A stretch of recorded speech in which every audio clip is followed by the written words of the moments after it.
신성원의 뉴스 브런치. 안녕하십니까. 아나운서 신성원입니다. 제가 지난주에 목감기로 잠시 자리를 비웠었는데요. 요즘 환절기에 공기도 탁해서 그런지 5월이지만 독감이 유행하고 호흡기 질환자들도 크게 늘었다고 합니다. 뉴스 브런치 듣고 계신 청취자 여러분들도 건강에 각별히 유의하셔야겠습니다.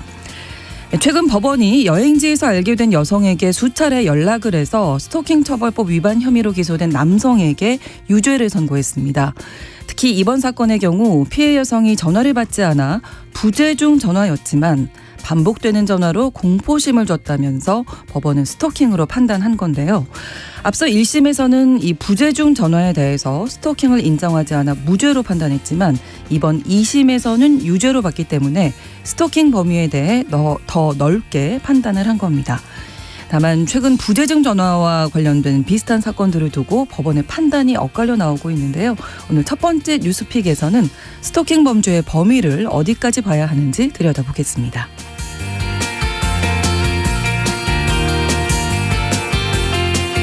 주말 사이 일본 히로시마에서 주요 7개국 정상회의가 열렸습니다. 이 자리에서 한미일 정상회담이 열렸는데요. 한미일은 3국 공조를 새로운 수준으로 발전시키기로 했고요. 북한 미사일 정보의 실시간 공유 같은 3자 안보 협력을 더 구체화하기로 했습니다. 더불어 조 바이든 대통령은 한일 정상을 워싱턴 DC로 초청해 3국 회담을 또 열자고 제안하기도 했는데요. 오늘 더 국제 라이브에선 히로시마에서 열린 주요 7개국 정상회의의 이모저모 전달해 드리겠습니다. 5월 22일 월요일 신성원의 뉴스 브런치 문을 열겠습니다.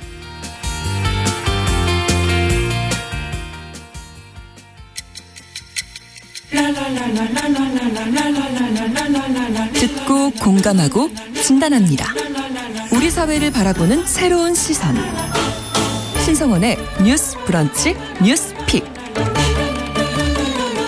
월요일에 뉴스픽 시작합니다. 이슬기 기자, 조으론 변호사 두 분과 함께하겠습니다. 어서 오십시오. 네, 반갑습니다. 안녕하세요. 네, 첫 번째 뉴스픽. 최근 이 부재중 전화도 스토킹이다 이런 법원의 판단이 나왔는데요. 1심 무죄가 2심에서 유죄로 뒤집힌 거죠. 일단 사건 개요부터 살펴볼 텐데 이 두 사람이 패키지 여행에서 알게 된 남녀였다면서요. 이슬기 기자님 좀 정리해 네, 주실까요? 맞습니다. 그 춘천지법에서 이제 1심에서는 무죄를 선고했던 것을 깨고 2심에서 벌금 200만 원을 선고했는데요. 네. 또한 또 스토킹 치료 프로그램 40시간 수강을 명령하기도 했습니다. 내용을 보면 그 50대 남성 A씨가 네. 2021년 울릉도 패키지 여행을 갔다가 20대 여성 B씨를 알게 됐다고 해요. A씨는 B씨한테 사흘 동안 6차례 전화를 했고 한 차례 문자 메시지를 전송한 혐의로 재판에 넘겨졌습니다. 네. 6차례 전화를 했는데 딱 한 차례 통화를 했고 5차례는 이제 B씨가 받지 않았고요. 네. 내용을 보면 첫 통화에서 남자친구와의 스킨십을 집요하게 캐물었다고 해요. 아무래도 그것을 계기로 5차례는 받지 않은 것으로 보입니다. 네네. 근데 나이 차이가 생각보다 네, 많이 나서 30세 정도 나는데요. 네. 이렇게 친분이 이 패키지 여행에서 많이 쌓였던 건가요? 연락처를 주고받을 만큼? 친분이 쌓였다고 보기 어려운 정황들이 있는데요. 네. 피해자 B씨가 일관되게 진술을 뭐라고 하냐면 네. A씨가 식사 자리에서 절대로 전화하는 일 없다 그러면서 연락처를 요구했대요. 거기에 더해서 조폭 생활을 오랫동안 했다라는 말을 B씨가 들었다고 하는데 사실 패키지 여행을 가면 일정을 계속 함께하게 되잖아요. 그렇죠. 그래서 다음 일정에서도 저 사람을 계속 봐야 하는데 연락처를 안 줄 수 없었던 상황이었다라고 일관되게 진술을 하고 있고 네. 또 B씨가 첫 통화 이후에 이제 A씨의 전화를 계속해서 거부를 하고 여행 내내 피해 다녔다라고 진술을 했습니다. 예. 네. 근데 여행이 끝나고도 이제 계속 연락이 왔던 네, 거잖아요. 네, 그렇죠. 네. 그래서 스토킹 처벌법 혐의를 받은 건데 1심, 2심 판단이 엇갈렸잖아요. 일단 1심에서는 무죄였어요. 네, 맞습니다. 이제 1심 같은 경우에는 혐의를 인정하기 좀 부족하다라고 판단을 한 건데요. 이제 첫 번째 통화 이후에 5번의 더 통화를 시도를 했었는데 네. 이 부분에 대해서는 이제 법원에서 대법원 판례를 들어서 벨소리를 상대방에게 송신된 음향으로 볼 수 없다. 라고 봐서 이제 혐의가 없다라고 봤고 네. 또 우리가 받지 않으면 부재중 전화가 남잖아요. 네. 이 부재중 전화 표시는 네. 통신사의 부가 서비스에 불과해서 어떻게 음. 스토킹이 되려면 글이나 부호를 상대방에게 이제 도달하게 해야 되는데 이게 부재중 전화 표시만으로는 이게 어떤 글이나 부호를 도달하게 한 행위가 아니고 단순히 부가 서비스다. 이렇게 판단을 해서 무죄가 나왔던 사안입니다. 그러면 반면에 2심에서는 뒤집은 거네요. 그 내용들을 다. 네, 그렇죠. 근데 아무리 생각해도 제가 생각했을 때는 지금 2심 판단이 좀 더 적절하다고 생각을 하는데 네. 일단 스토킹 처벌을 하려는 우리가 의도가 그렇죠. 어떤 행위를 했을 때 내가 아니면 상대방이 공포심을 갖게 되고 그렇죠. 불안하게 되고 뭔가 이런 부분에 불편했던 대해서 거잖아요. 이제 네네. 처벌을 하기로 한 법이잖아요. 그렇기 때문에 그런 부분들을 2심 재판부는 더 살펴본 것 같습니다. 이제 아까 기자님도 말씀을 해주셨다시피 그 피해자 B 씨가 네. 계속해서 어떤 불편한 점들에 대해서 구체적이고 일관되게 진술을 하고 있잖아요. 네. 그리고 거기다가 이제 재판부에서는 이 전화기가 만들어낸 그 부재중 전화 표시 그리고 벨소리 이런 부분도 내가 직접 뭔가 통화를 받아서 연결이 돼서 그 사람이 말로 하는 거 아니면 내가 문자 메시지를 받아서 그 문자의 글을 보는 것뿐만 아니라 네, 네. 그런 단순히 걸려오는 전화 벨소리라든지 그렇죠. 전화를 받지 않아서 부재중 전화라고 찍혀있는 어떻게 보면 통신사 아니면은 핸드폰 기계에서 우리에게 주는 네, 그런 네. 문자들도 이게 스토킹 행위로 볼 수 있다라는 거죠. 그렇기 때문에 2심 법원에서는 결국 1심 법원의 판단을 깨고요. 벌금 200만 원 그리고 아까 말씀하셨다시피 스토킹 치료 프로그램 40시간을 수강할 것도 명령을 한 거죠. 그러니까 피해자가 전화를 받지 않아서 부재중 전화라고 돼 있지만 그 자체만으로도 전화 오는 그 자체만으로도 공포심이 느꼈다면 그건 스토킹이다. 네, 이게 지금 들으시는 분이 약간 헷갈리실 수가 있는데 네. 이게 법에 문장이 조금 애매하게 돼 있어서 아, 그래요. 그래요? 이게 보통 우리가 정보통신망법을 보면 네. 정보통신망을 이용해서 네. 상대방에게 뭐 글, 말, 부호, 음향, 뭐 영상 이런 것들을 도달하게 하는 행위 중에 네. 상대방이 불안감을 일으키거나 공포심을 일으킬 만한 것은 하면 안 된다라고 규정을 하고 있어요. 네. 그런데 여기를 보면 정보통신망을 통해서 이런 것들을 도달하게 하면 안 된다라고 규정을 하고 있거든요. 네, 네. 그런데 이걸 통해서 한다라는 거는 뭔가 그 우리가 전화를 걸어서 아니면 문자를 해서 네. 내가 보낸 문자가 상대방에게 도달되게 하거나 네. 아니면 내 목소리가 상대방에게 도달되게 하는 것만 이제 인정이 법원에서는 되는 거였어요. 이때까지는 처벌을 아. 했던 거예요. 그런데 스토킹 처벌법을 보면 조금 정보통신망법과는 조금 다르게 정보통신망을 이용해서 이런 것들을 도달하게 하는 행위거든요. 통해서와 이용해서가 네. 다르군요. 그런데 아까 대법원 판례를 들어서 1심 법원에서 무죄를 했다고 네, 네. 말씀드렸잖아요. 1심 법원의 판단은 그 대법원 판례의 판단은 통해서 그렇게 도달했을 때의 문제였어요. 네. 그런데 이게 조금 어려워지는데 그러니까 복잡해지네요. 벨소리라든지 단순히 부재중 전화는 이거 정보통신망을 통해서 한 게 아니다. 정보통신망 통한 그러니까 단순히 기계에서 나오는 기계에서 어떤 원래 그쵸. 이렇게 돼 있는 네. 거다.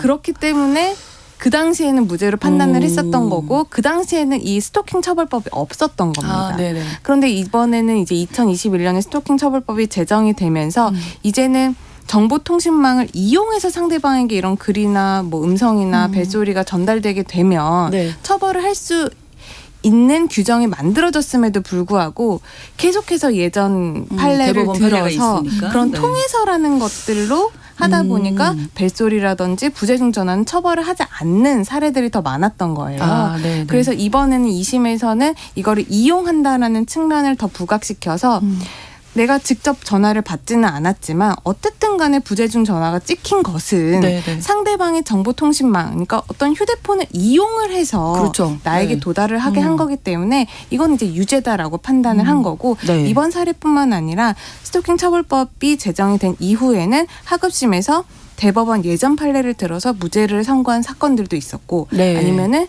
이번 2심 판결과 비슷하게 유죄를 판단한 사건들도 있어서 조금 혼란을 주고 있었습니다. 네, 지금 1심, 2심까지 나왔는데 그러면 대법원 가게 된다면 이게 또 대법원 갈 수 있죠. 그렇죠. 왜냐하면은 그 피고인으로서는 1심에서 내가 무죄가 나왔는데 2심에서 갑자기, 유죄가 나와요. 예. 그럼 당연히 또 한 번 더 해보겠죠. 네. 그렇기 때문에 대법원으로 갈 확률도 있다라고 보고요. 대법원에서 기존 판례 입장을 바꿔서 네. 이것은 이용해서라는 부분에 더 착안을 해서 네. 새로운 판결을 내릴지도 우리가 좀 주목을 해봐야 될 문제라고 생각을 합니다. 네, 그러니까 이런 해석 때문에 부재중 전화에 대해서 지금 청취자 2918번으로도 전화벨 계속 울리면 무서울 것 같아요. 그 스토킹 맞습니다. 이렇게 말씀을 해주셨는데 그냥 우리가 이런 법 생각 안 하고 우리가 상식적으로 계속 전화벨 난 받고 싶지 않은데 울리면 그렇죠. 무섭고 그런데 무섭고 불안하죠. 네네. 맞아요. 근데 이게 무죄가 나올 수밖에 없었던 이유가 우리가 무섭다고 해서 그걸 다 처벌할 수는 없잖아요. 특히 형사처벌의 문제는 네. 법에 꼭 규정이 되어 있는 행위들만 처벌을 할 수 있고 그 법을 너무 확장해서 해석을 해서 처벌을 하게 된다면 네. 그건 너무 처벌 그렇죠, 범위가 또. 넓어지고 명확성의 원칙이라든지 재형법정주의 원칙에 위반되기 때문에 네, 네. 좁게 해석을 할 수밖에 없어서 결국에 이거는 입법으로 해결이 되거나 아니면 대법원 판례로 이제 해결이 돼야 되는 문제라는 거죠. 네, 그동안은 이제 사건마다 다 달랐던 거죠. 네, 이게 흐름을 한번 살펴보면요. 네. 아까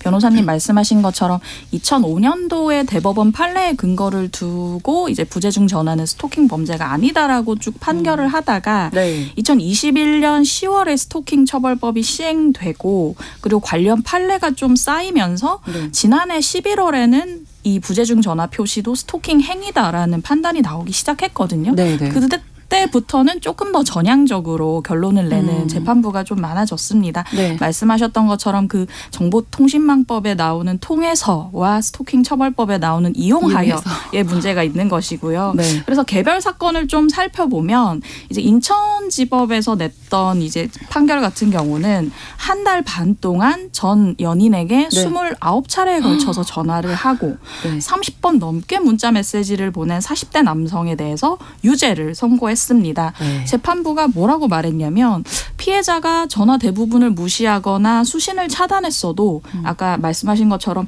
집요한 연락 자체의 공포를 느꼈을 거라고 해석을 했고요. 네. 근데 또 비슷하지만 다른 판단도 있었던 게 이제 석 달 넘게 이 케이스는 발신자 표시 제한 기능을 통해서 전화를 걸었어요. 아. 네, 그러니까 이제 받는 사람의 입장에서는 이름이 뜨진 않았지만 그렇죠. 아마 관계에 따라서 알고는 계셨겠죠, 누군지. 그렇죠. 그리고 4시간 동안 10번 연속 전화를 건 50대 남성이 있었는데 이 사람은 무죄를 선고를 받았습니다. 이렇게 비슷한 상황에 대해서도 다른 판단이 존재했지만 지난해 한 11월 정도부터 조금 전향적인 판단이 나오면서 네. 약간 기류가 달라지기 시작했고 네, 네. 이번 사건처럼 1심에는 무죄가 떴다가 2심에는 이제 유죄로 가는 케이스도 나타나기 시작했습니다. 사실 스토킹 처벌법 뭐 지금 시행된 지 한 2년 정도밖에 되지 않아서 좀 부족한 부분도 있었던 것 같기도 하고요. 네, 맞습니다. 네. 아까 말씀드렸다시피 이게 2005년에 네.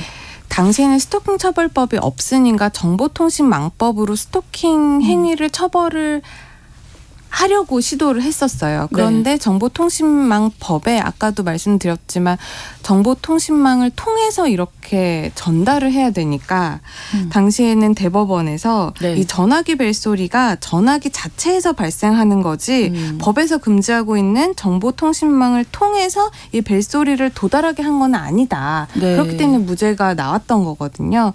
그러면은 사실 2021년에 스토킹 처벌법을 만들면서 이렇게 어느 정도 해석의 여지가 있는 부분을 좀 명확하게 손볼 필요가 있었죠. 있었는데 네. 그런 것들을 좀 제대로 검토하지 않아서 이렇게 좀 자의적인 판단이 가능하다 보니 네. 뭐 1심 법원에서는 뭐 유죄 아니면 또 무죄, 2심 법원에서는 유죄 무죄 아니면은 뭐 어느 법원에서는 유죄로 다뤘던 게 다른 법원 갔더니 또 무죄가 되고 이런 빨리 부분들이 정리가 있었던 거죠. 네, 필요한데 그렇기 이제 때문에 거의 이제 좀 약간 추세는 바뀔 맞습니다. 것 같아요. 네. 그래서 선례가 지금 쌓이고 있고 또 대법원까지 가는 케이스들도 생기다 보니까 곧 정리가 되지 않을까 생각을 합니다. 네. 이 부재중 전화와 비슷한 맥락으로 이 카카오톡의 프로필 상태 메시지를 두고 또 스토킹이냐 아니냐 이것도 논쟁이 있다면서요. 네, 저희가 그 카카오톡 프로필 메시지로 약간 추상적인 어떤 자기 기분을 나타내기도 하고 잘 네네. 아실 거예요. 네. 누군가를 겨냥해서 글을 그럴 수도 쓰기도 하잖아요. 있죠. 네네. 근데 이거에 대해서도 무죄 유죄 판단이 각기 달리 있는데 일단 무죄 판단이 나온 케이스를 보면 이제 20대 남성 A 씨가 스토킹 범죄와 폭행 등의 혐의로 징역 1년 6개월을 선고받았어요. 근데 그 상태 메시지를 이용한 스토킹 행위 자체는 무죄 판결이 나왔거든요. 그 이유에 대해 재판부는 피해자 B 씨가 스스로 상태 메시지를 열었다라고 얘기를 했어요. 근데 사실 이제 상태 메시지를 보려면 직접 그 사람의 봐야죠. 프로필을 찾아야 되잖아요. 그렇죠. 그런 어떤 좀 적극적인 행위가 있었다고 봤고요. 네. 그래야 그 상태 메시지 자체는 A 씨가 B 씨에게 직접 도달하게 한 것으로 볼 수가 없기 때문에 스토킹이라 인정하기 부족하다면서 그 부분에 대해서는 무죄 선고를 했고요. 네. 근데 또 달리 보면 유죄 판단이 있었던 게 그 카카오톡 상태 메시지 가운데 멀티 프로필이라는 게 있잖아요. 아, 이런 것도 있어요. 네, 그러니까 특정 사람에게는 특정 상태 메시지를 보이게 할 수 있는 것을 네. 어떤 30대 남성이 헤어진 연인과 그 연인의 이제 가족들을 향해서만 특정 상태 메시지를 지정을 한 거예요. 내용을 보면 못 찾을까 안 찾을까. 이젠 내 차례다 술래잡기. 지금 시간을 즐겨 더 재밌게 해줄게. 이걸 듣는 여성분들은 다 같은 생각을 이거 약간 공포 영화인데요. 정말 무섭잖아요. 네. 찾아오겠다는 네. 거다. 네. 위해를 가하겠다는 네. 어떤 의도가 느껴지잖아요. 이것을 이제 위협적인 글을 게시하고 이 사람 같은 경우는 집 근처도 찾아가고 지속적인 연락도 강요했고요. 결국 이것에 대해서도 결국 유죄를 선고를 받은 그런 상황입니다. 네. 네, 그런데 실제로 저한테 상담 오신 분들도 방금 말씀해주신 사례들이 굉장히 많아요. 그래요. 특정 카카오 뭐 프로필 그 멀티 프로필 메시지뿐만 아니라 SNS, 그러니까 뭐 인스타그램이나 네네네. 뭐 그런 페이스북 같은 곳에다가 마치 나를 겨냥해서 하는 말 같은 것들을 전 연인이 하는 경우들을 이제 가지고 오시거든요. 그러면 아까도 기자님께서 설명을 해주셨다시피 법원의 판단이라든지 수사기관의 판단이 아직까지는 확립이 되어 있지 않기 때문에 그러니까요. 저희도 이거를 고소를 할지 말지를 굉장히 고민을 하게 됩니다. 그리고 고민을 하다 보면은 증거를 더 많이 수집해 오라고 말씀을 드리기도 해요. 네. 그런데 이미 헤어진 상황이기도 하고 어떻게 연락이 직접적으로 오는 게 아니면은 사실상 증거를 많이 수집하는 것이 어렵거든요. 그리고 이게 실제로 고소를 하면 이제 수사기관에서 당신 이 A 씨라는 사람에 대해서 쓴 글이 맞냐라고 물어보면은 대부분 아니라고 하겠죠. 그러면 이거를 수사기관이나 법원이 그 가해자로 추정되는 분의 뭐 내심의 의사를 파악하기 위해서 그 사람의 마음을 열어보고 이 사람이 이 피해자를 상대로 쓴 글이다라는 거를 이거를 판단을 해내기가 굉장히 어렵기 때문에 그런 부분에 대해서도 어떻게든 입법적인 보완이라든지 판례들이 좀 정립이 되어야 될 필요성은 좀 실무에서도 느끼고 있습니다. 그러니까 이 스토킹이라는 거 뭐 SNS도 그렇고 이게 어떻게 보면 좀 마음의 문제이기 때문에 지금 말씀하신 것처럼 좀 교묘해지고 맞아요. 예, 이걸 어떻게 해야 될지 스토킹 범죄 처벌 수위 지금 어떻게 되어 있습니까? 네, 지금 처벌 수위를 보면 사실은 아직까지는 조금 미미한 게 사실이고 그렇죠. 굉장히 명확해 보이는 뭐 주거 침입이라든지 뭐 따라오는 행위에 대해서도 사실은 양형이 아직 좀 모자라기 때문에 굉장히 많은 이제 불만들을 제기하고 있는 게 사실이고요. 네. 그리고 이제 어떤 SNS를 활용한 지금 스토킹 범죄를 계속해서 말씀드리고 있는 상황이라 이제 다른 건을 또 말씀드리면 또 있어요? 네. 이런 게 있었어요. 운동 강사에게 호감을 가진 상황이고 네. 근데 이제 이분은 연락을 거부했어요. 근데 이 사람에게 그 SNS 계정으로 100차례 넘게 팔로우를 신청을 한 거예요. 이런 집착을 보였던 20대 여성이 결국 네. 스토킹 혐의로 처벌을 받았었거든요. 네. 그래서 결국 이분이 벌금 700만 원을 선고했고 이제 재판부에서 얘기하기로 SNS를 비공개한 피해자에게 팔로우를 할 경우 누군가 그걸 요청했다는 문구와 함께 프로필 사진이 뜨잖아요. 그렇죠. 그것 자체가 어떤 스토킹 고의가 있다고 판단된다라고 얘기를 했고요. 그러나 이제 범죄 전력이 없는 초범이라 조금 양형을 적게 했다라는 얘기를 하기도 했고 또 한 번 이제 유죄 판단이 났던 것 중에 어떤 게 있냐면 만남을 요구하면서 네. 상대방 계좌에 1원씩 입금을 하는 거예요. 거예요. 근데 보통 저희가 어떤 금융 서비스 이용할 때 본인 인증할 때 이런 거 하잖아요. 네, 네. 근데 네. 여기에 입금자 명에 만나줘 같은 걸로 이런 식 입금을 해서 계속 자신의 의사를 주지시키는 그런 상황이 있었고 이것에 대해서도 법원이 유죄 선고를 한 경험이 있습니다.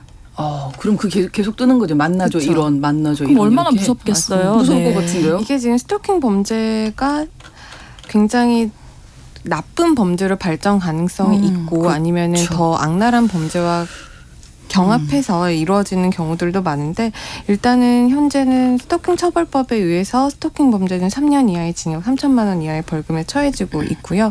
아까 말씀하신 대로 굉장히 교묘해지고 있습니다. 네. 그리고 우리가 생각할 때는 선물 주는 거는 네. 좋은 거 아니야? 스토킹 네. 아니라고 생각을 그렇죠. 하시잖아요. 네. 그런데 명백히 선물 주는 것도 스토킹 범죄로 지금 해당 법이 규정을 하고 있고요. 실제로 연락을 거부하고 있는 전 여자친구에게 뭐 꽃이라든지 네. 구애하는 메시지를 보낸 사람에게도 벌금 80만 원을 내린 사례들도 있습니다. 네. 그리고 또 하나는 요즘 또 어떤 게 늘어나고 있냐면요. 스토킹 범죄 관련해서 피해자분들이 이제 변호사분들을 변호사를 많이 선임을 하거든요. 네. 그러면은 자기는 이제 수사기관에서 잠정 조치, 그러니까 연락하지 마라, 막 이런 식으로 조치들이 나오니까 자기는 이제 연락을 못 해요, 피해자에게.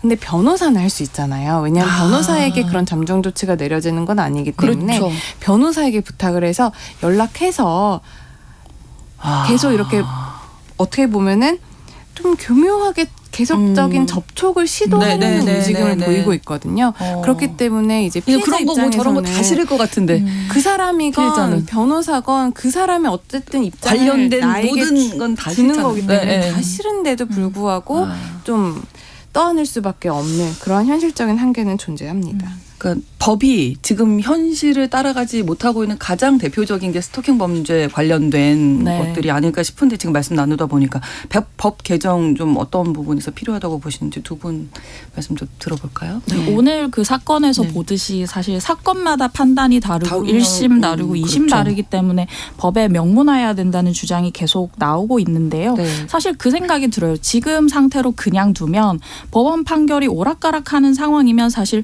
검찰이나 경찰 수사 단계에서부터 소극적으로 할 수밖에 없잖아요. 사실 지금 판단들을 봐도 이런 교묘한 SNS 스토킹 같은 경우는 네. 그것만 단독으로 처벌하는 경우는 좀 많지 않고 뭐 주거 침입이나 따라오거나 그런 것까지 같이 가는 상황인데 사실은 우리가 스토킹 범죄의 어떤 위험성을 우리가 충분히 주지하고 그걸 처벌법으로 따로 만든 상황이면 추가 입법을 통해서 간접 스토킹에 관한 어떤 처벌에 대해서도 조금 이렇게 법을 다듬어야 할 네, 필요가 네. 있을 것 같고요. 실제로 뭐 더불어민주당의 이탄희 의원이나 고민정 의원 등이 지금 관련 개정안을 발의한 상황인데 이걸 좀 법사위에서 촘촘히 들여다봤으면 좋겠습니다. 네. 네, 맞습니다. 이번에 오늘 말씀드린 그런 통해서, 이용해서 이런 해석의 여지가 있기 때문에 지금 유죄, 무죄 판단이 갈리고 있고 이것 때문에 기자님께서도 개정안이 올라와 있다고 말씀을 해주셨는데 그 개정안 내용이 이러한 송신을 상대방이 인지한 경우에도 도달한 것으로 본다. 그러니까 부재중 전화가 이제 찍혀 있으면 이것은 이제 스토킹 범죄로 보겠다라고 한 개정안이 지금 올라와 있는 거예요. 네. 그렇기 때문에 이 부분에 대해서는 좀 하루빨리 검토가 맞춰져서 개정이 되었으면 네네. 좋겠고요. 또 이 온라인 스토킹이 굉장히 피해 사례들이 많거든요. 그렇죠. 최근에 이제 그 여성 긴급전화 1366 센터에서 접수된 스토킹 피해 상담 건수가 전년 대비 150% 가까이 증가를 했고요. 이것뿐만 아니라 온라인 그리고 오프라인에서 모두 스토킹을 입는 경우가 그 스토킹 상담의 절반이 넘는 것으로 확인이 되고 있대요.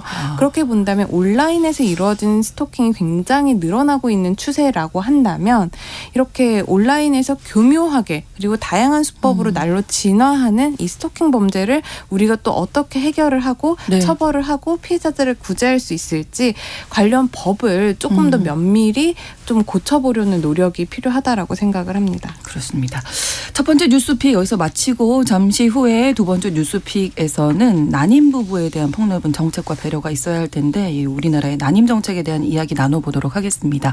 뉴스브런치 1부 마치고 2부에서 뉴스픽 이어가겠습니다. 11시 30분부터 일부 지역에서는 해당 지역 방송 보내드리겠습니다.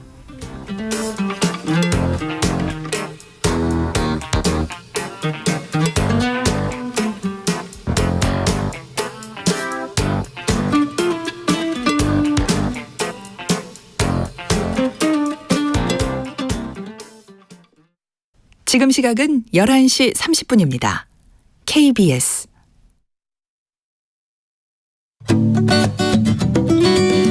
여러분은 지금 KBS 1라디오 신성원의 뉴스 브런치를 함께하고 계십니다.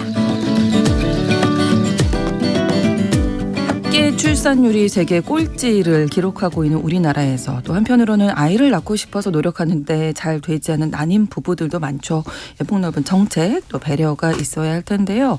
최근 국회에서 난임 및 임신 스트레스 없는 사회를 위하여라는 심포지엄이 열렸다면서요. 네, 국민의힘의 이제 4명의 의원이 관련 심포지엄을 열었는데요. 네. 또 최근에 그 중앙난임 우울증 상담 센터가 개소 5주년이었어요. 그래서 네. 관련해서 정책 심포지엄을 연 거고요. 사실 국내 난임 인구가 2017년에 30만여 명이었는데 2021년에 35만 명으로 17.8%나 증가를 한 상황이거든요. 근데 이제 관련 시설이 미비하잖아요. 그래서 중앙 난임 및 우울증 상담 센터가 전국에 단 6곳밖에 없습니다. 이 같은 어떤 우려에 대한 이제 정책을 마련해 보자는 취지로 심포지엄이 열렸습니다. 네, 이 난임 시술 과정에서 뭐 정신적으로 육체적으로 힘든 분들 참 많으실 텐데 일단은 그 경제적인 부분, 시술 비용이 워낙 비싸고 기간도 오래 걸리고 그렇게 한다고 해서 성공한다는 보장도 없고 이런 것들이 다 스트레스 요인이잖아요. 맞습니다. 이 난임 시술이 종류가 뭐 3-4가지 정도가 되는데 그 네. 종류별로 회당 150만 원에서 400만 원이 드는 비싼 시술이거든요. 네. 그런데 말씀하신 대로 한 번 받아서 이 돈을 들여서 성공을 한다는 보장이 없어요. 그렇죠. 그래서 여러 번을 거듭하시는 분들도 굉장히 많거든요. 그렇기 때문에 경제적인 부담도 굉장히 심하고요. 네. 또 거기다가 이 난임 검사라든지 시험관 아기 시술에 하루 딱 하고 끝나는 것이 아니라 보통 2-3주가 걸려요. 네. 그 여성분들의 그런 생리적인 주기에 따라서 이것이 맞춰져야 되기 때문에 굉장히 기간이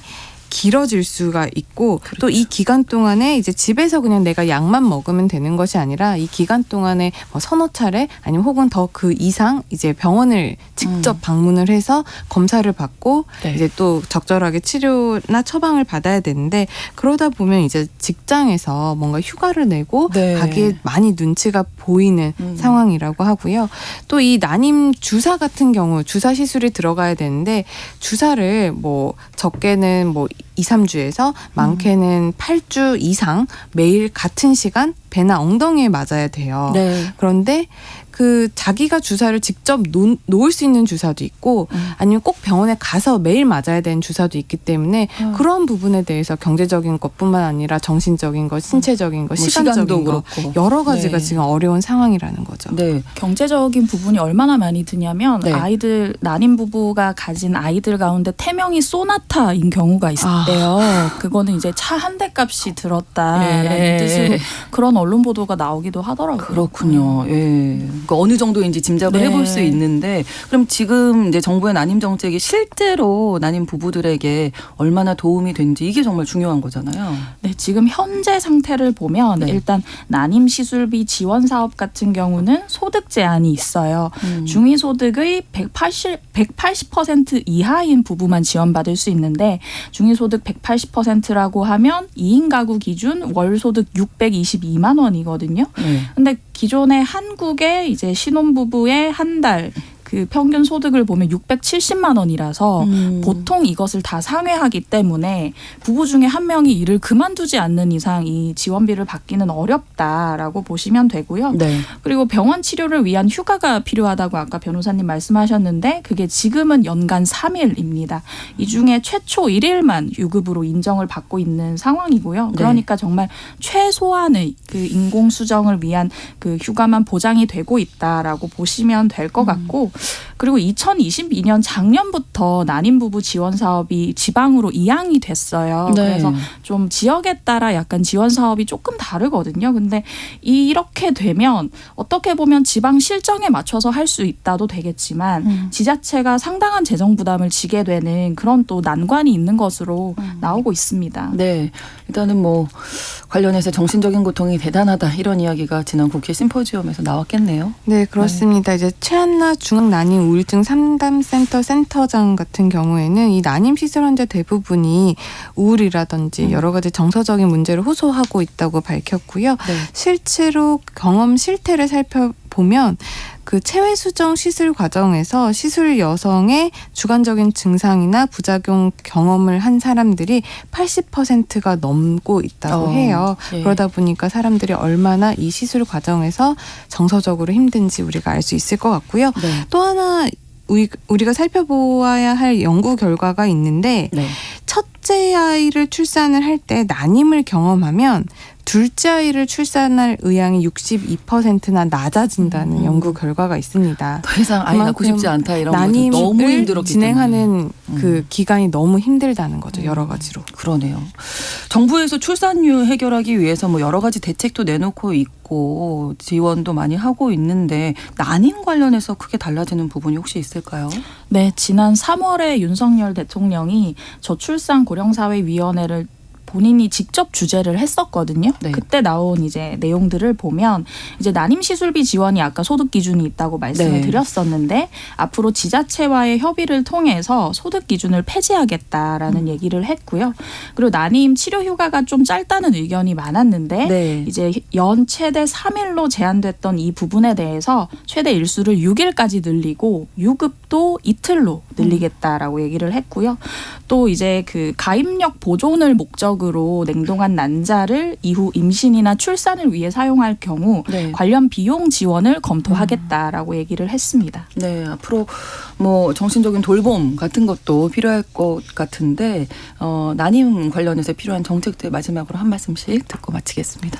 저는 이게 휴가가 3일에서 지금 6일로 늘어난다고 하는데 이것도 굉장히 좀 적다라고 보여지는 게 실제 보건복지부 자료에 따르면 난임 치료를 받은 환자 중에 52%가 21일 이상 치료를 받아야 된다라고 했다고 해요. 그러다 보면은 아무래도 뭐 직장을 다니시는 분들은 굉장히 이 난임 치료에 어려움을 많이 겪고 계실 텐데 이를 이제 좀 완화하기 위해서 최근에 또 개정안이 이제 1일 뭐 3일 이내의 휴가 뭐 6일 이내의 휴가를 10일로 연장을 하고 이 네. 기간을 모두 다 유급 휴가로 하는 개정안이 나왔다고 하는데 이 부분도 우리가 좀 더 적극적으로 살펴봐야 되지 않을까 싶습니다. 네, 휴가 관련해서. 네, 저도 네. 휴가 기간 연장에 동의하고요. 왜냐하면 이거 하시다가 일을 그만두시는 여성분들이 결국은 굉장히 많거든요. 그렇죠. 경력 단절 우리가 문제라고 하는데 이런 것부터 예방해야 하지 않나 싶고 그리고 예를 들면 제주 같은 곳은 관련 시설이 미비해서 이 시술을 원하는 부부들이 서울 지역으로 다니신다고 해요. 네. 이런 시설 확충이나 이런 분들에 대한 어떤 핀포인트 정책 지원을 좀 고려해 봐야 할 것 같습니다. 네, 월요일에 뉴스픽 이슬기 기자 조으론 변호사 두 분과 함께했습니다. 고맙습니다. 감사합니다.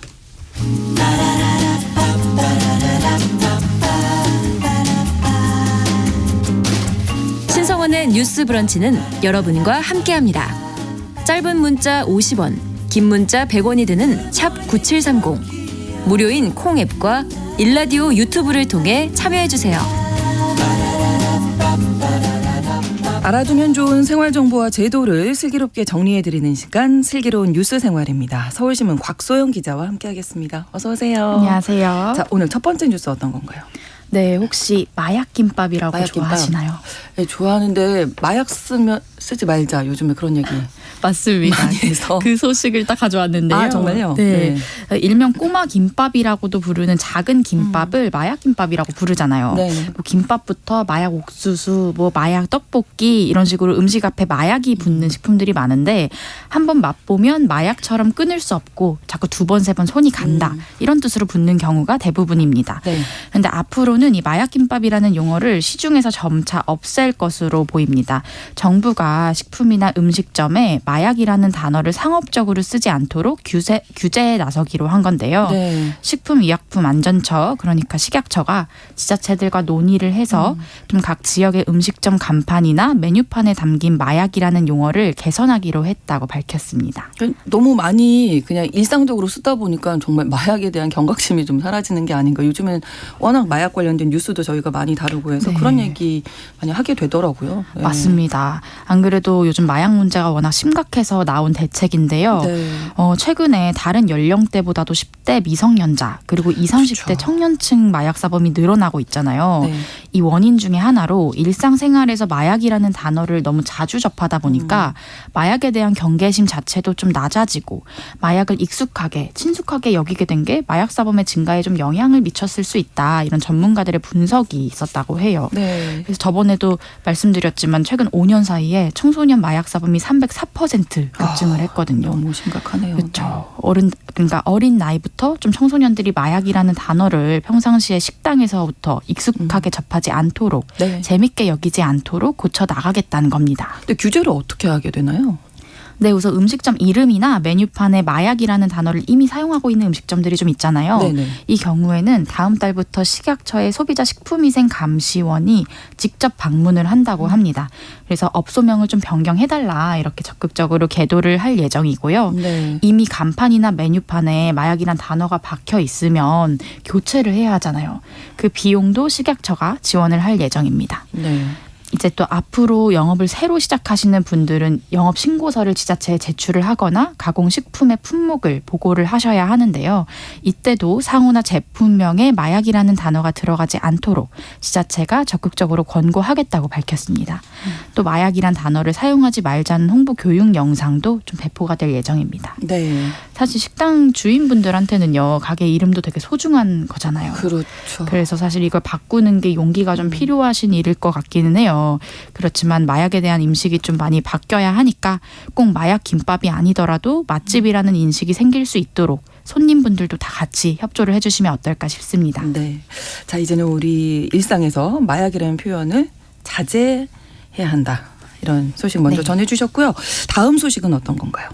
네, 요새 날이 더워지면서 각종 벌레들이 골칫거리가 되고 있잖아요. 그렇죠. 네. 저번에도 동양 하루살이 말씀드렸었는데 맞아요. 이번에는 서울 강남구랑 충남 아산에서 흰개미가 연달아서 나타났다고 해요. 네. 그래서 우리나라에도 토종 흰개미가 있긴 한데 이번에 강남에서 발견된 종이 국내에서 한 번도 발견된 적이 없는 외래종으로 잠정 확인이 됐다고 하거든요. 네.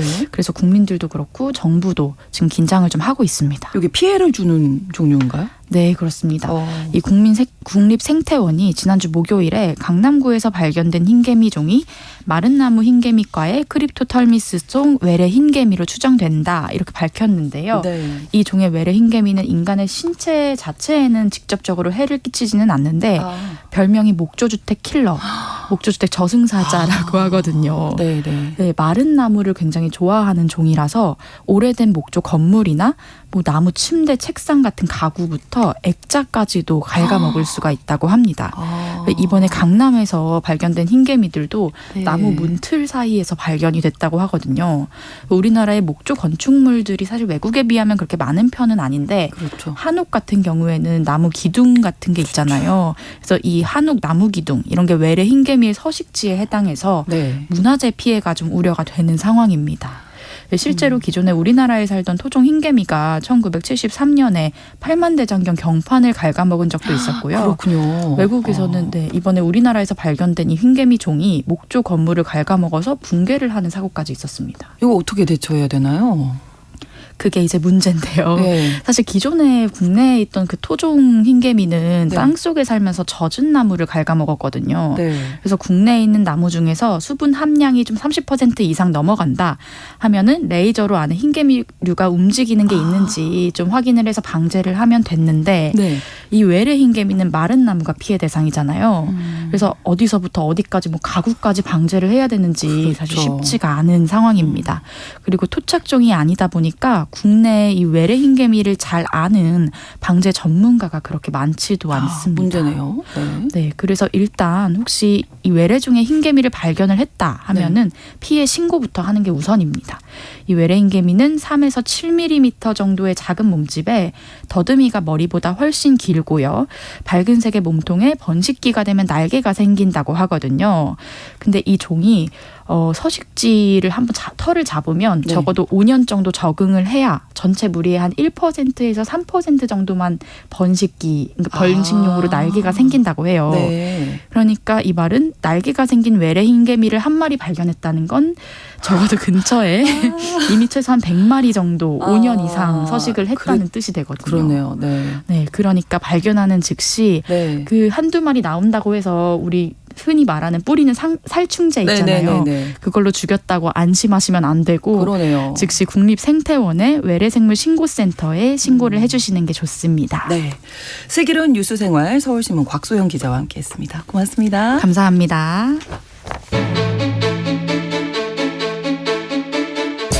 오늘날 주목해야 할 글로벌 이슈 뉴스 브런치 더 국제 라이브. 나라박 소식 전해드리는 더 국제 라이브, 오늘도 외신캐스터 조윤주 씨와 함께하겠습니다. 어서 오십시오. 네, 안녕하세요. 네, 주말 동안에 일본 히로시마에서 주요 7개국 정상회의가 열렸고 이걸 계기로 한미일 정상회담이 열렸죠. 네, 맞습니다. 먼저 한일 정상이 만났고요. 네, 맞습니다. 어제 히로시마에서 주요 7개국 정상회의가 열렸고요. 이걸 계기로 한미일 정상회담이 열렸습니다. 네. 네, 한일 정상회담은 기시다 후미오 총리가 우리나라 방문한 지 2주 만이고요. 네. 윤 대통령이 작년에 일본을 방문한 것까지 합치면 두 정상이 벌써 3번째 만남을 이어가게 된 겁니다.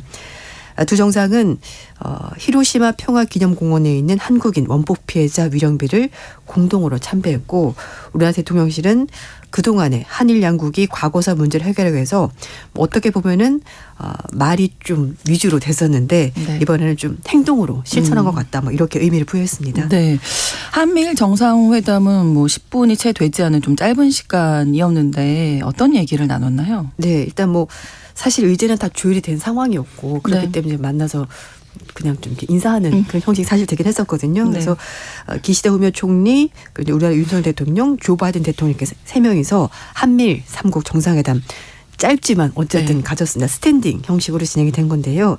일단 대북 억지력 강화를 위해서 이제 북한의 미사일 경보 정보에 대해서 실시간으로 이제 공유를 하고, 뿐만 아니라 인도 태평양 전략에 대해서 3자 공조 강화, 경제안보, 태평양 도서국에 대한 관여 등 다양한 분야에서 구체적인 협력을 좀 더 심화하자라고 세 나라 정상이 의견을 같이 했습니다. 네. 뭐 번갈아가면서 악수했고요, 대화도 나눴고, 이제 상대방의 말에 호응하는 이제 고개를 끄덕이면서 분위기가 좋았고, 특히 윤 대통령이 대화가 끝난 다음에 이제 돌아가면서 기시다 총리 등을 이렇게 이제 터치를 하면서 좀 친밀한 그런 모습을 보였습니다. 네. 이 자리에서 바이든 대통령이 윤 대통령과 기시다 총리를 워싱턴으로 초청했다면서요? 맞습니다. 백악관은 성명을 통해서 바이든 대통령이 윤 대통령과 기시다 총리의 양국 관계 개선에서 굉장히 용감한 노력을 했다라면서 찬사를 보냈고, 그러면서 두 정상을 미국으로 초청하고 싶다라는 입장을 밝혔습니다. 네. 특히 한국, 미국, 일본 이 세 나라의 파트너십과 인도 태평양이 더욱더 강력해진 것은 윤 대통령, 기시다 총리의 노력 덕분이다, 이렇게까지 말을 했습니다. 한일 정상에 대해서 바이든 대통령은 일단 좀 더 이 세 나라가 밀착 행보를 보이는 것이 관념적인 것이 아니라 실질적으로 이렇게 행동한다는 거 보여주는 것이고, 네. 특히 북한과 러시아, 중국 이렇게 신냉면 구도에서 어떤 좀 대척점에 있는 나라들이 협력을 강화한다, 이런 것들 좀 과시하려는 의도가 담긴 것으로 보입니다. 네. 외교가에서는 한미일 정상회담이 윤 대통령 정부 출범 이후에 훨씬 더 가까워진 한일 관계, 그리고 과거사 문제 극복을 위해서 두 나라가 의지를 가지고 있다는 것을 뭐 보여주는 그런 평가도 또 긍정적인 부분도 나오고 있긴 합니다. 네. 이번 G7 주요 7개국 정상회의 뭐 여러 가지 의제가 있었습니다만 공동 성명을 보면 네. 뭐다 느끼셨겠습니다만 네. 중국을 견제하겠다, 이게 아주 강하게 반영된 것 같더라고요. 맞습니다. 이제 공동 성명에 중국의 영향력 확대에 대해서 우려하는 것, 그리고 거기에다 좀 더 나아가서 경고하는 것까지 아주 노골적으로 담겨져 있었는데요. 네. 일단 주요 광물 관련해서 공급망을 구축하고 경제적인 강압, 조종기구 신설 같은 대중 압박 조치에 대해서 7개 나라 정상들이 합의를 봤습니다. 근데 사실 이 7개 나라가 세계에서 가장 잘 사는 나라가 아니긴 합니다만, 그러나 잘 살면서 민주주의 국가의 이제 공동 분모를 가지고 있는데요. 네. 글로벌 경제 및 무역, 기후변화, 핵군축, 비확산, 에너지 등 주제를 총망라한 40쪽 분량의 공동성명을 발표했습니다. 정상들은 중국과 건설적이고 안정적인 관계를 만들 준비가 돼 있다라고 전제를 하면서도 중국과 솔직하게 소통하고 또 주요 7개국들의 우려를 표현하는 것이 매우 중요하다라고 말했습니다. 그러면서 경제 회복을 위해서 위험 요소를 줄이고 다가갈 필요가 있다고 말하면서 특히 중요한 공급망에 대해서 과도한 의존을 줄일 것이다. 이게 이제 중국을 겨냥한 것이고 이 부분에 대해서 중국의 여러 가지 정책, 관행에 대해서 문제가 있다면은 이런 것들을 해결하기 위해서 주요 7개국들이 노력하겠다라고 밝혔습니다. 네. 그리고 안보 문제에 대해서는요. 동중국해, 남중국해 상황을 매우 심각하게 바라보고 있다면서 어떤 힘이나 강압에 의해서 일방적으로 현상을 병행하는 것은 강력하게 반대한다라고 말했습니다. 중국이 동중국해, 남중국해 사실 군사력 확대를 꾀하고 있거든요. 이제 그런 그렇죠. 부분에 대해서 반대한다고 말한 것이고 대만 해협의 평화, 안정의 중요성을 재확인했다라고 촉구했습니다. 네. 외신들이 이번 정상회의 어떻게 평가했는지 궁금하네요. 네, 파이낸셜 타임스 같은 외신들은 대중 견제 수위가 지금까지 나온 주요 7개국 성명 가운데 가장 강력했다라고 평가했습니다. 네. 특히 그 중국을 겨냥해서 각종 경제안보 조치가 들어있기 때문인데요. 광물, 청정에너지 기술 관련해서 공급망 구축을 하겠다고 밝힌 것이 가장 대표적이다라고 볼 수가 있을 것 같습니다. 특히 중국이 배터리 공급망을 장악하고 있기 때문에 이걸 타개하기 위해서 이 나라들이 좀 힘을 합치겠다는 의도로 풀이가 되는 것이고요. 네. 현재 중국이 가공하는 리튬, 코발트 등 핵심 광물은 전 세계 공급량의 80%를 중국이 가지고 있기 때문에 이걸 굉장히 걱정을 하고 있습니다. 또 BBC는 주요 7개국이 중국의 경제적 강압에 대해서 강력하게 대항하기로 했다라고 이제 머리 기사를 뽑았는데요. 네. 주요 7개국 정상들이 중국에 대해서 조종 플랫폼을 신설해서 주요 7개국 이외 국가들과도 협력을 강화하기로 했습니다. 중국이 히토류 등 이런 부분에 대해서 수출 금지 조치 때문에 일본, 한국, 호주 등이 사실 압박을 받았던 전례가 있기 때문에 이거에 대해서 대응 체제를 만들겠다는 건데요. 네. 뿐만 아니라 주요 7개국은 이 나라들이 개발하고 있는 첨단 기술이 국제 평화, 안보를 위협하는 군사력 증강에 사용되지 않도록 협력하겠다라고 말했습니다. 그리고 미국이 중국에 대해서 첨단 반도체 수출 제한 등 이런 규제를 실시하는 것에 대해서도 사실상 동의하는 그런 부분이라고 볼 수가 있을 것 같습니다. 네. 또 미국의 정치 전문 매체 폴리티코는요. 최근에 프랑스, 독일이 정상급 인사의 방중 등으로 중국과 경제적 밀착을 가속화하고 있는 가운데도 주요 7개국이라는 공동성명을 발표한 것은 대중 정책 변화 필요성에 대해서 미국, 유럽, 일본이 광범위하게 어쩌면 의견을 잘 수렴한 것 같다라고 그렇게 평가를 했습니다. 네, 이런 내용들인데 공동성명 바이든 대통령이 귀국길에 미중 관계가 해빙되는 것을 보게 될 것이다 이렇게 얘기했다면서요. 네, 그거 맞습니다. 어떤 의미인가요? 사실 뭐 그 정찰풍선 그것 때문에 미중 네. 관계가 가장 그렇죠. 최악으로 치달았잖아요. 네. 그런데 그 이후에 다시 미국이 대화 채널을 가동하는 것이 맞다라고 얘기를 한 적이 있었고요. 그리고 바이든 대통령이 실제로 미국과 중국의 관계가 곧 좀 풀릴 거다 이렇게 얘기를 한 겁니다. 주요 7개국 정상회의 일정을 마무리한 다음에 이제 돌아가는 길에 기자회견했는데요. 말씀드린 것처럼 정찰풍선 때문에 미국이 사실 이제 이걸 격추하면서 두 나라 관계가 급속도로 나빠졌는데 네. 바이든 대통령은 중국과 디커플링 분리되려고 하는 것이 아니라 네. 디리스크 위험을 제거하려고 하는 것이고 중국과의 관계는 다변하게 될 것이다. 그러니까 한 가지로만 중국과 미국 관계를 정의하지는 않겠다라는 겁니다. 네. 그래서 대화를 하겠다는 것이고요. 바이든 대통령은 그래서 개방적인 한 라인을 가질 필요가 있다라고 말했고 작년에 인도네시아 발리에서 있었던 주요 20개국 정상회에서도 이런 얘기를 했었기 때문에 물론 미국과 중국이 국제 문제 대립하긴 하지만 그러나 대화를 아예 안 하고 살 수는 없는 두 나라입니다. 그렇죠. 그래서 네. 대화는 계속 하겠다라고 하는 걸로 봐서 어쩌면 이번 일을 계기로 해서 다시 한 번 더 대화 채널을 가동할 수도 있을 것 같습니다. 네. 또 한 가지 이번 회의 중요 의제 중에 하나가 우크라이나 전쟁 문제인데 이 부분도 공동성명이 언급된 거죠? 네, 맞습니다. 일단 주요 정상들은 우크라이나 전쟁 관련해서 별도 성명을 냈었고요. 그러면서 러시아 규탄하는 내용도 같이 들어있었기 때문에 사실 신냉전 체제가 좀 심화되는 건 아니냐라는 우려의 목소리는 여전히 나오고 있는 상황입니다. 러시아 우크라이나 침공을 다시 한 번 더 강력히 규탄한다라고 말했고요. 그리고 우크라이나에 대해서도 지원을 하겠다라고 밝혔습니다. 또 북한에 대해서도 국제 평화 안보에 심각한 위협이 되는 추가 핵실험, 탄도미사일 기술 이용을 반대해야 한다라고 얘기를 한 건데요. 이 공동성명 발표하는 날 밤에 미국, 일본, 호주, 인도 등 네 나라의 협력체인 쿼드 정상회의도 네. 같이 열렸는데 이게 원래 사실은 호주에서 열릴 예정이었는데 바이든 대통령이 좀 일정이 바빠가지고 주 7개국 정상회의 하는 날 같이 열렸는데 이때도 중국과 러시아 견제하는데 초점을 맞춘 부분이 있었습니다. 네. 젤렌스키 우크라이나 대통령이 일본을 직접 찾았잖아요. 특히 네. 일본이 이 젤렌스키 대통령 방문에 공을 많이 들였다면서요. 네, 그렇습니다. 젤렌스키 대통령 영접에 대해서 굉장히 일본이 공을 많이 들였는데요. 젤렌스키 대통령은 기시다 후미오 총리 직속인 기아라 세이지 관방부장관이 히로시마 공항 가서 직접 맞았기 때문에 굉장히 공을 많이 들였다라고 볼 수가 있고요. 뿐만 아니라 프랑스도 굉장히 신경을 많이 써줬습니다.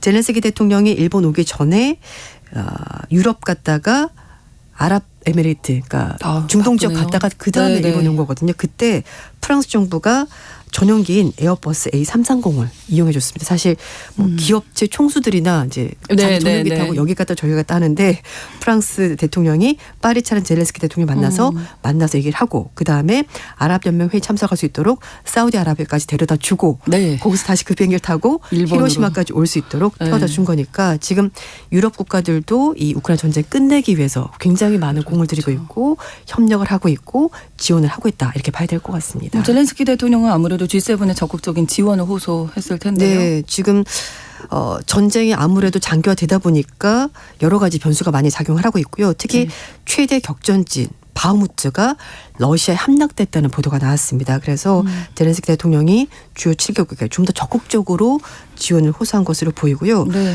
또 러시아산 원유 주요 수입국이자 러시아 우호적인 관계에 있는 인도, 나렌드라 모디 총리와도 만나서 네. 우크라이나 평화 공식에 동참해달라 이렇게 호소를 했습니다. 그래서 네. 젤렌스키 대통령이 일본까지 와서 주요 정상들에게 지원을 요청한 만큼 그만큼 지금 전쟁 상황 만만치가 않다. 이제 이렇게 해석을 해야 될 것 같습니다. 네, 여러 뭐 국제 이슈 큰 것들이 있는데 앞으로의 네. 국제 정세가 어떻게 변할지 좀 지켜봐야 할 것 같습니다. 더 국제 라이브 외신캐스터 조윤주 씨와 함께했습니다. 오늘도 고맙습니다. 네, 감사합니다. 신성원의 뉴스브런치 5월 22일 월요일 순서 마치겠습니다. 저는 내일 오전 11시 5분에 다시 찾아오겠습니다. 고맙습니다.